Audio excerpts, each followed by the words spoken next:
This morning I was unprepared. This is our journey.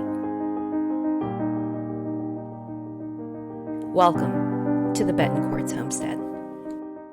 I am currently sitting here having my first break of the day, thinking about how the morning opened up, and I am never going to be unprepared like that again. So I'm redoing things in my brain, trying to figure out how to be prepared better. Let me explain. Every morning I get on the treadmill and I get my 8,000 steps before I start my day. And this morning when I got off the treadmill, I had the window open because it was warm, and I heard noises. Chickens. One sounded like they were laying an egg. The other hens were like upset. The roo was crowing, and I'm like, there's just something odd. You just get that feeling. When you're on a homestead, you just get that feeling, and when you get that feeling, you need to follow that feeling through. So I go out there. Now, mind you, I'm downstairs, and the things that I should have taken with me were upstairs, but I wanted to go down and stop whatever was going on or check and see if one was stuck. I go down there and I'm looking at the chickens, and they're all looking at me going, and they're all in the room. They're all in their living room. And then I see behind them 2 eyes staring at me. Chickens don't have 2 eyes that stare. They have eyes on the side. Then I see a body. And then I see another one jumping a fence. And then I go to the outdoor living room where the 2 are, and I scream and stare, and I just start yelling. I just literally started yelling. Started yelling for them to get out of there, trying to scare them. One of them looked like he wanted to come towards me. He made a couple circles, and then he left. One, before he fully jumped over the fence, decided he wanted to come back and get the chicken he was dragging out from under the fence, and I couldn't save that one, and I learned a really big lesson. Here on the land, we call it normal biasy. I think that I should be able to be on the treadmill without a care in the world, watching my videos that I watch or whatever I do, get my exercise in, and then I can start my day. Right? Then I can be prepared. Or I think I should just be able to go out and weed the garden and not have to worry about carrying anything on my person to protect me from anything. Like, what am I kidding? I have come face to face with raccoons, bobcats, cougars, chased bears, and now face to face with coyotes. Let's be honest, a pack of coyotes. There is a large part of me that wants to move back to the city and wants to just live in denial, but I would have to still be prepared there, because there you get attacked by people. You know, the funny thing is people always look at me when they see if I'm carrying something on my person, like, why are you so paranoid? My husband always looks at me and says, you know, it's not like they haven't given us reason. I'm just going to say it's not like I don't have wild animals attacking everything on my land. I'm so seriously exhausted.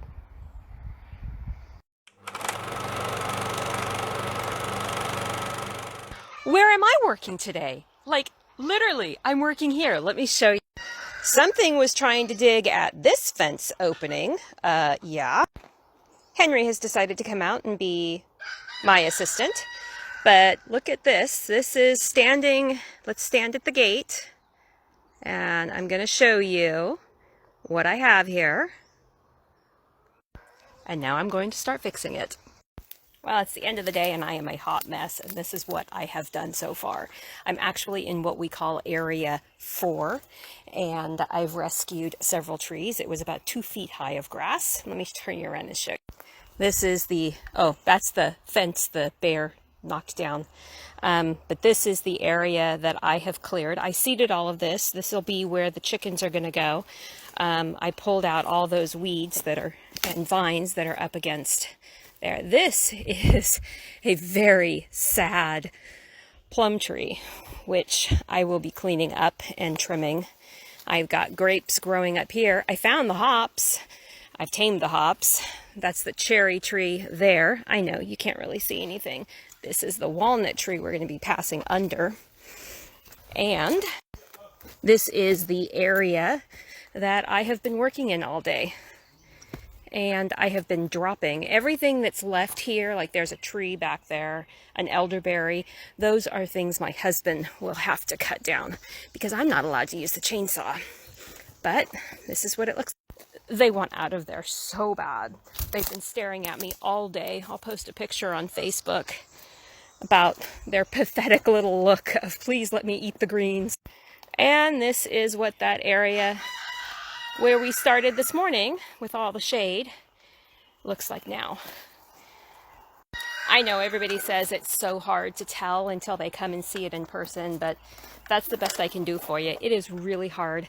There's like little doors, entryways, walkways all throughout this property that nobody but my husband and I know where they're at. Anyways, that's what we've got. Hopefully tomorrow, if the weather plays nice, I'll be able to finish area 4, let them out so that they can play. And I'll be able to see from upstairs any coyotes coming. Oh, they should be very scared. Because the thing that I can use when I'm upstairs, yeah, they should be very scared. I'm back at it this morning. I thought I would show you what I was doing. I just finished area 4 and I uncovered at the end of area 4, because the slope is about like this. At the end of area 4, I found our pear tree, and pear trees take the longest. They say plant them for the next generation. Well, we planted this one, 7 years ago, and it has some pear fruit on it. I'm really excited about that. And then I did uncover the peach tree. Ooh, let's see what kind of peaches this is. They both need to be pruned really bad because when we built the house, we had no ability to, we had no time to come down here. So let me see what peach tree, and then I'll show you the rest of the area. It is an Alberta peach tree. Somewhere in my log, my records, I have the peach trees, the things that I put down here. But this is where I left off, right here. Right here was where I left off, and this is what I've done so far. I pile everything up against the fence line. That way because most of it's blackberries, that way if a animal tries to crawl under, they're getting like thorns in their paws. And it helps the chickens not being able to dig, and they can eat all of the greens. I think I'm actually going to keep them in area 1, but open up this section of the fence so they can actually go in and start foraging there while I work on this area. This is area 3. Huh. This is the moment where you part the doors and you create an opening, and they get to start finding their way to it. Like, they're all down here. They know I did something to the fence line. There you go, girl. There you go, sweet girl. You got some green grass. No thanks to the coyote, you would have had it weeks sooner. There you go. You enjoy life. They'll figure out how to get back. This doorway right here is a straight beeline to the butt nugget factory. So they'll figure it out. Look, and they're all going, wait, wait, wait. People, I am done. And 3 batteries later, from completely charged to completely dead. So I got a little area in that back corner over there, but right now I just want to get these muck boots off and get some sandals, flip-flops on, and put my tools away and get back up into the garden because things have been sprouting. So, guys, have a great day. You'll have to forgive me, this is a work zone right now. He came back this morning about 6:30, and this is how I know. I heard him stepping on the branches that I strategically laid along the fence line. Let me show you.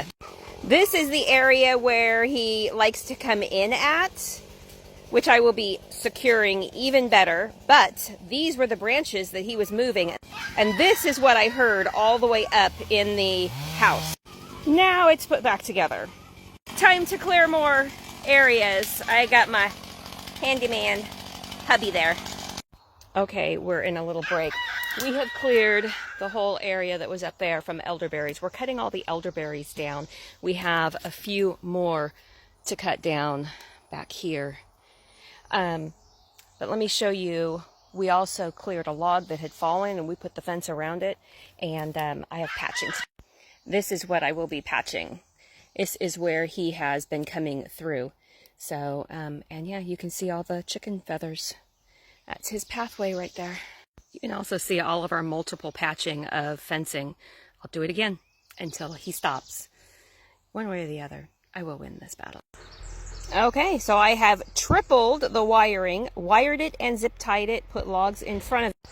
That's not going to stop him. He's still going to jump the fence if he wants to, because this morning when I looked, he jumped the fence. I watched him.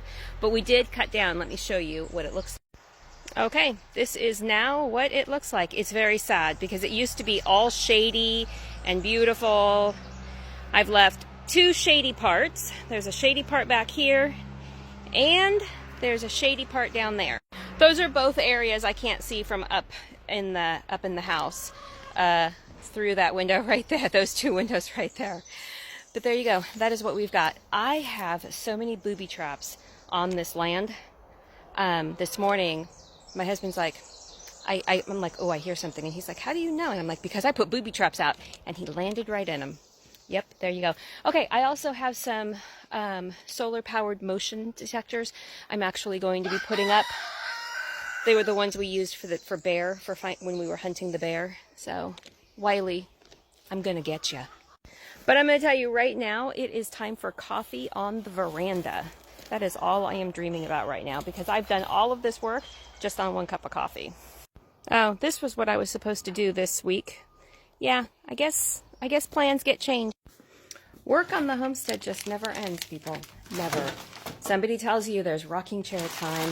That's because they're not completing the rest of their chores, which is a good thing, because sometimes you need to rest. Bye, you guys.